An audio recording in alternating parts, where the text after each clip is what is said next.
Ang kayang isipin at paniwalaan ng tao ay kayang makamit. Ngunit narito ang matinding katotohanan, hindi mo kailanman mararating ang tagumpay kung mananatili kang ang parehong tao na ikaw ngayon. Mukhang hindi patas. Mukhang labis-labis. Marahil tila kahibangan. Ngunit ito mismo ang nagbubukod sa mga taong nagsisimula sa wala at nakakamit mula sa mga taong buong buhay lamang ay nangangarap. Mas mahalaga kung sino ka sa halip na kung ano ang iyong ginagawa. Marahil ito ang pinakamahirap na katotohanan, at kasabay nito, ang pinakamaluwag na pahayag na iniwan ni Napoleon Hill sa atin. Karamihan sa mga tao ay naniniwala na darating ang tagumpay kapag gumawa sila ng isang dakilang bagay, kapag nagkaroon sila ng isang napakatalinong ideya, o kapag sa wakas ay nakuha nila ang perpektong pagkakataon. Ngunit ang katotohanan ay naiiba, ang tagumpay ay hindi na sa mga pangyayari, kundi sa iyong pagkakakilanlan. Ito ang paraan ng iyong pag-iisip kung paano mo nakikita ang iyong sarili, at kung paano ka kumikilos araw-araw na tumutukoy sa kung ano ang iyong hinihikayat sa iyong buhay. Isipin mo ito, ilang beses mo nang naitanong sa sarili mo kung bakit ang ibang tao ay tila may magnet para sa mga oportunidad. Pumasok sila sa isang silid at biglang lahat ay gustong makasama sila, gustong makipagtulungan, gustong mag-alok ng bagay. Hindi ito swerte, hindi ito aksidente, hindi ito kapalaran. Ito ay resulta ng tahimik at patuloy na paggawa sa loob ng sarili, araw-araw. Pinili ng mga taong ito na maging isang tao, bago pa man dumating ang anumang panlabas na pagkilala. Isang kamangha-manghang halimbawa ay si Edwin de Barnes, isang ordinaryong tao na nangahas mangarap na maging katuwang ni Thomas Edison. Wala siyang pera, wala siyang koneksyon, at wala siyang kaugnay na karanasan. Ang taglay niya ay isang matibay na paniniwala na karapat-dapat na siya sa posisyong iyon. Kaya nang harapin niya si Edison, hindi siya humiling na makontrata bilang empleyado, kundi ipinakilala ang sarili bilang isang tao na nais maging kasosyo. Isipin ang tapang na iyon, isang hindi kilalang tao, na wala nang maibibigay kundi ang kanyang determinasyon, na nagsabing magiging katuwang ng pinakamalaking inventor ng kanyang panahon. Ano ang nangyari? Hindi agad inilagay ni Edison siya sa tabi niya, ngunit hindi rin siya tinanggihan. Binigyan siya ng isang maliit na trabaho, na tiyak na magpapatalo sa karamihan. Ngunit si Barnes ay kumikilos, nag-isip, at nagtatrabaho na parang siya ay kasosyo na. Alam niya na kailangan munang maging taong karapat-dapat para sa posisyon bago makuha ang bunga nito. Ilang beses ka na bang huminto sa harap ng isang tila maliit o walang kahulugang gawain at naisip, hindi ito sulit, nararapat sa akin ang mas mabuti. Dito karaniwang nagkakasala ang marami. Dahil ang tagumpay ay hindi nagsisimula sa malaking entablado, nagsisimula ito sa likod ng eksena, kapag walang nakatingin, kapag ikaw lamang ang nakakaalam kung sino ka talagang nagiging. At narito ang isang mahalagang punto, ipinapakita ng mga pananaliksik sa sikolohiya na direktang hinuhubog ng ating pagkakakilanlan ang ating mga aksyon. Ibig sabihin, kung nakikita mo ang iyong sarili bilang isang taong walang kakayahan, hindi tiyak, at walang disiplina, lahat ng iyong mga desisyon ay kusang sumasalamin dito. Ngunit kung nakikita mo ang iyong sarili bilang determinadong tao, karapat-dapat sa kaunlaran, at hindi tumatanggap ng karaniwan, ang iyong mga aksyon ay magpapakita rin ng pananaw na iyon. Ito ang dahilan kung bakit sinabi ni Napoleon Hill na hindi mo kailanman mararating ang tagumpay kung mananatili kang ang parehong tao na ikaw ngayon. Kailangan mo munang magbago sa loob, upang ang mundo ay magpakita ng pagbabagong iyon sa labas. Ngayon, huminto sandali at isipin, sino ka na ba nagiging? Ang bawat araw na pagpili mo ay humuhubog sa pagkatao mo, isang taong umaakit ng tagumpay o isang taong patuloy na nangangarap lamang nito. Bawat desisyon, gaano man kaliit, ay parang bawat pintig ng brush sa isang canvas. Sa huli, makakabuo ka ng isang obra maestra na tunay na kahanga-hanga o isang malabong larawan na hindi nagpapakita kung sino talaga ang nais mong maging. Maging tapat. Kapag tiningnan mo ang iyong buhay ngayon, pakiramdam mo ba ay nililikha mo ang isang larawang karapat-dapat pahalagahan, o napapansin mo na hinayaan mo lang ang buhay na magpinta para sa iyo, walang direksyon, walang layunin? Ito ang refleksyon na maghihiwalay sa iyong kinabukasan. Sapagkat sa huli, hindi ito tungkol sa paghihintay na magbago ang buhay, ito ay tungkol sa pagpapasya mo na maging taong may kakayahang akitin ang buhay na ninanais mo. At nagsisimula ang desisyong ito ngayon, sa sandaling pinipili mo kung ipagpapatuloy ang pagiging kung sino ka noon o magiging isang taong karapat-dapat sa tagumpay na matagal mo nang pinapangarap. Ilang beses mo nang nasabi sa sarili mo, nais kong maging matagumpay. At ilang beses ang pahayag na yon ay nanatiling malabo, walang direksyon, walang kalinawan. Ang problema sa pagsasabi ng tagumpay sa pangkalahatang paraan ay hindi ito dumarating sapagkat hindi mo alam kung saan ka patutungo. Para itong pagnanais maglakbay ngunit hindi pinipili ang destinasyon, maaari kang maglibot-libot ng maraming taon at hindi makarating sa kahit saan. Napansin ni Napoleon Hill na lahat ng dakilang lalaki na kanyang pinag-aralan ay may isang katangian. Alam nila eksakto ang kanilang nais, sinusulat ang kanilang mga layunin, binibigyang buhay sa isip ang mga resulta, at inilalagay ang bawat hakbang sa papel. Hindi nila hinahayaan ang buhay ang magdesisyon para sa kanila, sila mismo ang kumokontrol. Si Henry Ford ay isang klasikong halimbawa nito. Bago baguhin ang industriya ng sasakyan, nabigo siya ng higit sa isang beses. Ang kanyang mga unang kumpanya ay nagsara. Ngunit mayroon siyang malinaw na pananaw, nais niyang gumawa ng sasakyan na abot kaya para sa nakararami. Habang naniniwala ang lahat na ang sasakyan ay luho lamang, nakita niya ang isang hinaharap kung saan bawat manggagawa ay maaaring magkaroon ng sarili nitong sasakyan. Ang malinaw na layuning ito ang gumabay sa bawat desisyon niya, kahit sa gitna ng pagkatalo.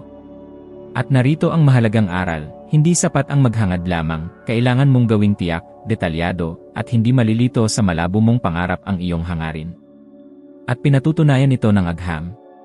Isang pag-aaral mula sa Dominican University of California ang nagpakita na ang mga taong sinusulat ang kanilang mga layunin at regular na sinusubaybayan ang progreso ay 42% na mas malaki ang tsansang makamit ang mga ito, kaysa sa mga taong iniingatan lamang ang kanilang mga hangarin sa isip.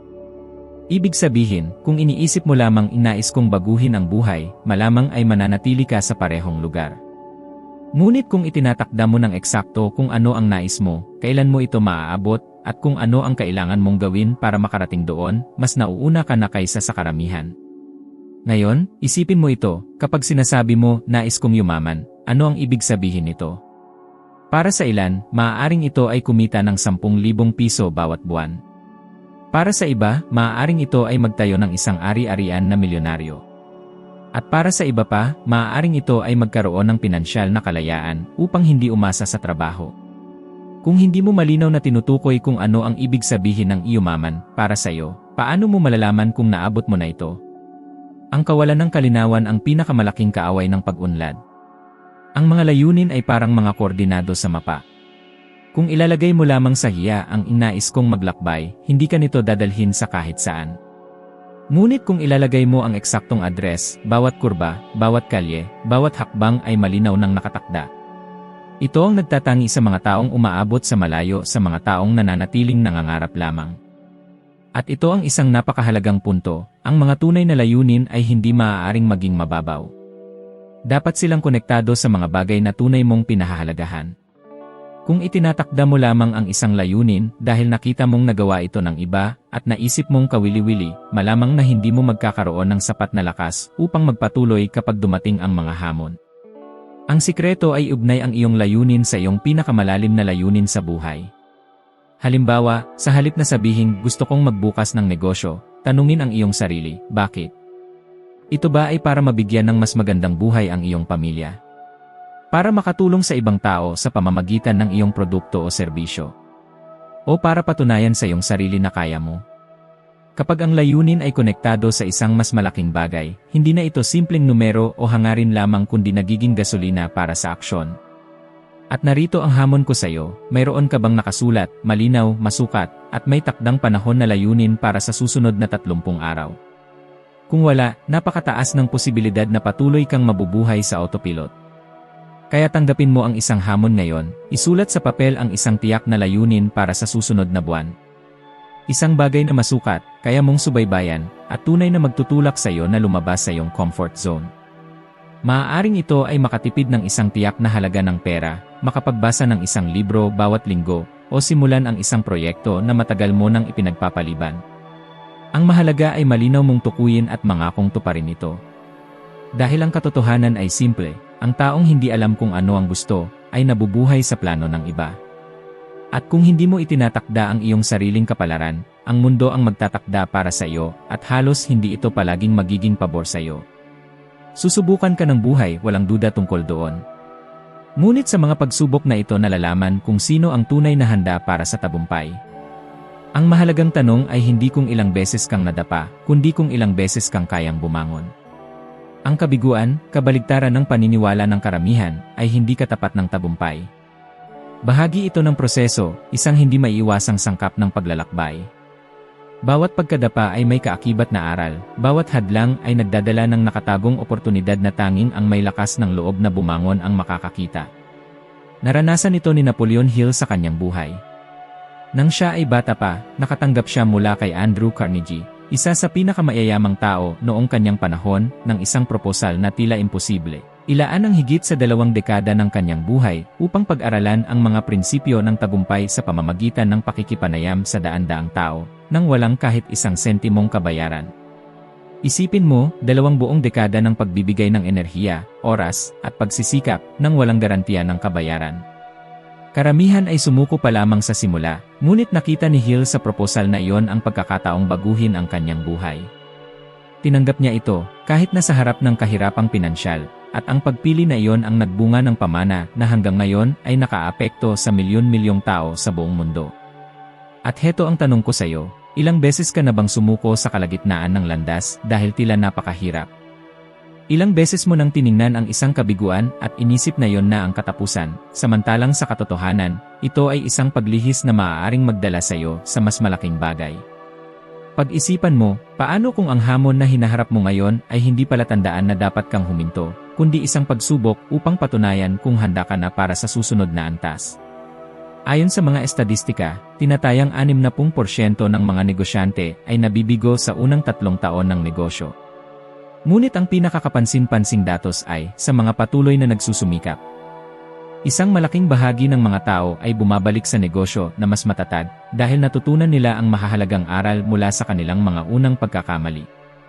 Ang kabiguan ay parang isang sapilitang pagsasanay, hinuhubog nito ang iyong tatag, pinalalawak ang iyong pananaw, at pinatitibay ang iyong tiwala sa sarili. Ito ang nagtatakda ng kaibahan sa pagitan ng mga nananatiling maliit at ng mga nakakamit ng malalaking tagumpay. Ipinapakita rin ng kasaysayan ang malinaw na halimbawa.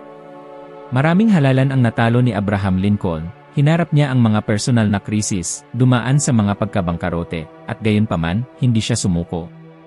Patuloy siyang bumangon hanggang sa tuluyang maging Pangulo ng Estados Unidos, na nag-iwan ng isa sa pinakamakapangyarihang pamana sa kasaysayang pampulitika. Kung siya ay tumigil sa harap ng mga unang pagkatalo, hindi kailanman makikilala ng mundo ang lakas ng kanyang pamumuno. Dapat mong maunawaan na bawat pagbagsak ay pansamantala lamang, ngunit ang pagsuko ang nagiging dahilan upang ito'y maging permanente. Ang kaibahan ng mga nagtatagumpay at ng mga palaging nabibigo ay hindi nakasalalay sa hindi kailanman pagbagsak, kundi sa desisyon na bumangon sa bawat pagkakataon. Sa bawat hadlang na nalampasan, binubuo mo ang isang mas matatag na bersyon ng iyong sarili. Parang tinatanong ng buhay, talaga bang gusto mo ito? Handa ka bang bayaran ang halaga? Kaya, sa halip na tanungin ang sarili, bakit nangyayari ito sa akin? Ang tamang tanong ay, ano ang itinuturo sa akin nito? Ang pagbabagong ito sa pag-iisip ay nagiging gasolina mula sa sakit. Ang kakayahang gawing mas malakas na tagumpay ang mga kabiguan ang nagtatangi sa mga nangangarap sa mga tunay na tagagawa. Ang katotohanan ay walang tagumpay na hindi may mga peklat. At marahil ang mga paghihirap na iyong nararanasan ngayon ay eksaktong mga pagsubok na kailangan upang maging karapat-dapat ka sa buhay na iyong ninanais. Kaya't huwag mong hayaang huminto. Bumangon ka kahit masakit, kahit tila imposible. Bawat hakbang na nagagawa pagkatapos ng kabiguan ay hakbang patungo sa tagumpay na matagal mo nang pinangarap. Ang pinakamalaking kaaway ng tagumpay ay hindi ang kabiguan, kundi ang pagdududa. Ang kabiguan ay isang pangyayari lamang, isang bagay na nangyayari at lumilipas. Ngunit ang pagdududa ay tahimik, nakakasira, at tuloy-tuloy, naninirahan ito sa isip at pumipigil sa anumang pagtatangkang umusad. Ilang beses ka nang hindi nagtangka dahil inisip mong hindi ka pa handa, wala kang sapat na talento, o muling mabibigo.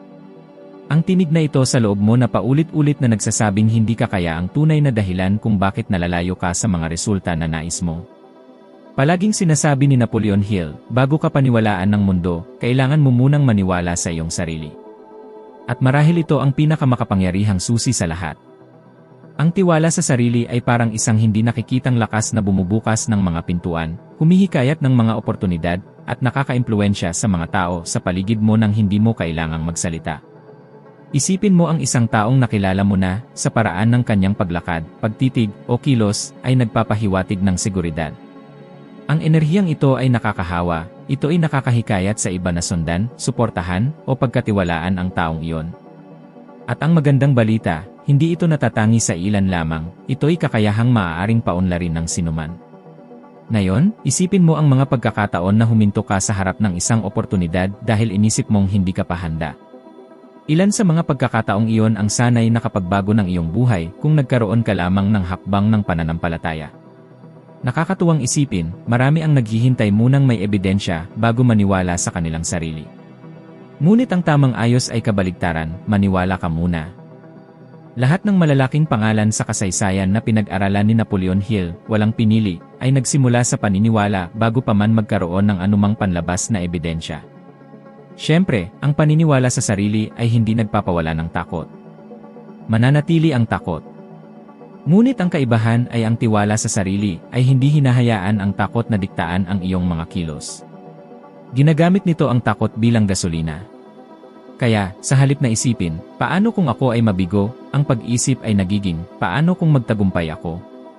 Ang simpleng pagbabaliktad ng pananaw na ito ay binabago ang lahat. Tanungin mo ang iyong sarili ngayon, kung hindi ka naniniwala sa sarili mo, bakit maniniwala ang iba? Kung hindi mo nakikita ang sarili mo bilang may kakayahan, paano mo aasahan na bubuksan ng mundo ang mga pintuan para sa iyo? Ang tiwala na ipinapakita mo ay refleksyon ng tiwala na pinapangalagaan mo sa loob mo. At kapag pinili mong maniwala sa sarili mo, kahit wala pang patunay, nagsisimula ang mundo na tumugon ng iba, dahil natural na naakit ang mga tao sa mga taong may ganitong enerhiya. Ang tunay na may-ari ng tagumpay ay hindi ang talento, hindi ang swerte, at hindi rin ang talino. Ang may-ari ng tagumpay ay ang disiplina. Siya ang naghihiwalay sa mga managinip sa mga nagtatagumpay, siya ang nagbibigay ng konsistensya kapag lumipas ang kasiglahan, siya ang nagpapanatili ng ritmo kahit sa mga araw na ayaw mong bumangon. Karamihan sa mga tao ay naghihintay sa motibasyon, naniniwala na kikilos lamang sila kapag naramdaman ang inspirasyon. Ngunit ang katotohanan ay pabago-bago ang motibasyon, dumarating at umaalis na parang hangin. Kung aasa ka dito, mananatili kang nakulong sa mga siklo ng kasiglahan na sinusundan ng mahabang panahon ng pagtigil. Ang pagpapalakas ng disiplina ay ang paggawa ng dapat gawin kahit na wala kang gana. Ito ay ang paggising ng maaga kahit na nananabik ang katawan mo na matulog pa. Ito ay ang pagpapanatili ng focus sa trabaho kahit na tila lahat sa paligid ay sinusubukang ilihis ang atensyon mo. Ito ay ang pagtupad sa mga pangakong ginawa mo sa sarili mo kahit walang nakatingin. Isipin ang mga atleta sa Olimpiko, hindi sila nag-ensayo lamang sa mga araw na masigasig sila, nag-ensayo sila araw-araw, saan man umulan o sumikat ang araw, may motibasyon man o wala. Ito ang kaibahan ng mga nakakamit ng pambihira at ng mga nabubuhay sa karaniwan. Sabi ni Napoleon Hill, ang disiplina ay tulay sa pagitan ng mga pangarap at resulta. At hindi siya nagkamali. Maari kang magkaroon ng pinakamagandang ideya sa mundo, maari ring may magagamit na yaman, ngunit kung walang disiplina, walang tatagal. Ilan ang kakilala mo na nagsimula ng proyekto ng may sigla, ngunit iniwan sa kalagitnaan? Ito ang realidad ng 72% ng mga taong gumagawa ng resolusyon sa bagong taon, ayon sa American Psychological Association. Sila ay nagsimula ng masigasig, ngunit sumuko dahil hindi nila natutunang maging disiplinado. Tanging 8% lamang ang tunay na tumutupad sa kanilang mga pangako hanggang sa katapusan, at hindi dahil sila ay espesyal, kundi dahil nakabuo sila ng ugali ng pagkilos anuman ang kanilang nararamdaman. At narito ang mahalagang punto, hindi lumalaki ang disiplina ng biglaan, ito ay binubuo sa maliliit na tagumpay. Katulad ito ng kalamnan na lumalakas sa pamamagitan ng paulit-ulit at konsistensya. Nagsisimula ito kapag pinili mong gumising sa oras na ipinangako mo sa sarili, kahit mahirap. Kapag tinapos mo ang ehersisyo kahit walang gana. Kapag naipasa mo ang gawain sa takdang oras, kahit hindi ka nasa tamang mood. Bawat maliit na gawa ng disiplina ay nagpapatibay sa iyong pagkakakilanlan bilang taong tumutupad sa kanyang mga pangako. At unti-unti, ang pagkilos ng disiplinado ay nagiging natural. Ngayon, mag-isip ka kasama ko, ilang pagkakataon na kaya ang nawala sa iyo dahil wala kang disiplina para magpatuloy? Ilang beses ka nang sumuko sa isang plano dahil hindi mo agad nakita ang mga resulta? Ang disiplina ay matiisin, nauunawaan nito na sa simula, hindi nakikita ang paglago, ngunit hindi maiiwasan para sa mga nananatili. Sa bawat araw na tinutupad mo ang iyong maliliit na routine, kahit pa ito ay tila walang kahalagahan, ay nag-ipon ka ng tahimik na kapangyarihan na balang araw ay magbubunga ng mga resulta. Sa huli, ang disiplina ang salik na tinitiyak na maaabot mo ang iyong destinasyon, habang ang iba ay natitigil sa daan. Huwag maghintay sa perpektong sandali, hindi ito darating kailanman. Huwag umasa sa motibasyon, ito ay maaaring traitor sa iyo. Ang kailangan mo ay ang magdesisyon ngayon na kikilos ka kahit wala kang gana. Ito ang tunay na tanda ng mga nagtatagumpay. Dahil sa katapusan, ang tagumpay ay hindi para sa mga nangangarap o sa mga nagbabalak lamang, kundi sa mga may disiplina para isagawa ang bawat araw. Hindi lamang pinag-aralan ni Napoleon Hill ang mga dakilang leader, inilapat niya ang bawat aral na kanyang natutunan. Dito niya itinayo ang kanyang pamana. Naunawaan niya ng maaga na kung mananatili lamang siyang nangungolekta ng mga kwento nang hindi hinihango ang mga prinsipyong maaring ilapat, ang kanyang buhay ay magiging tulad ng sinuman. Kaya't naging isang walang hanggang mag-aaral siya, palaging handang questionin ang kanyang sariling paniniwala at tanggapin ang mga bagong ideya kapag ito ay nagdadala sa kanya malapit sa kanyang mga layunin. Ngayon, isipin mo ang iyong sarili. Ano ang iyong natutunan sa mga nakaraang buwan na tunay na nagbago ng iyong paraan ng pagkilos? O baka ikaw ay patuloy lamang sa pagkonsumo ng nilalaman, nag-ipon ng impormasyon, ngunit nabubuhay pa rin sa parehong paraan? Ang tunay na pagkatuto ay hindi komportable, dahil pinipilit ka nitong baguhin ang iyong mga gawi, iwanan ang mga katiyakan, at bitawan ang mga bagay na hindi nakapakipakinabang. At ito mismo ang hindi kaginhawaan na nagbubukas ng puwang para sa paglago. Parang pagtutulis ng isang talim. Kung hindi mo ito tulisan, mawawala ang talas nito at magiging walang silbi. Ganon din, ang isipan na hindi patuloy na hinahamon at sinasanay ay nagiging tamad, hindi kayang harapin ang mga bagong problema sa buhay. Napansin mo ba kung paano tila natitigil ang ibang tao sa harap ng pagbabago? Nangyayari ito dahil hindi sila kailanman naghanda para harapin ang hindi alam. Samantala, ang mga nagkakaroon ng ugali sa pagkatuto at pag-angkop ay tinatanggap ang pagbabago hindi bilang banta, kundi bilang oportunidad. Magpapatuloy ang mundo sa pagbabago, kasama man o wala ka. Ang tanong, susundan mo ba ang galaw na ito o mananatili kang nakatali sa nakaraan? Ang desisyon na patuloy na lumago ay araw-araw. Ito ay ang pagpapasya na ilantad ang sarili sa mga bagong ideya, maghanap ng bagong kaalaman, ilapat ito sa pang-araw-araw, at maging bukas sa pag-adjust ng ruta kung kinakailangan. Sa huli, ang tagumpay ay para sa mga hindi tumitigil sa pagkatuto at hindi natatakot na mag-adapt. Ang tagumpay ay hindi isang bagay na iyong hinahabol, ito ay isang bagay na naakit mo kapag ikaw ay nagiging tamang tao para ito ay tanggapin. Hindi mahalaga kung saan ka nagsimula, ang tunay na nagbabago ng iyong buhay ay kung sino ang iyong pinipiling maging bawat araw, sa pamamagitan ng disiplina, kaliwanagan, tiwala sa sarili, at kakayahang matuto at mag-adapt. Ito ang tunay na lihim na iniwan ni Napoleon Hill sa atin, at ito rin ang lihim na maaaring magsimula na baguhin ang direksyon ng iyong kwento mula ngayon. Pinapasalamatan kita sa pagsama sa akin sa paglalakbay na ito, at inaanyayahan kita na magpatuloy, dahil ang susunod na video na lumalabas sa iyong screen ay magiging susunod mong hakbang sa ebolusyon. At naroon ako, naghihintay sa iyo, upang sabay nating gawin ang isa pang hakbang tungo sa isang pambihirang buhay, ginagawa kang mas mahusay ng 1% kaysa sa ngayon.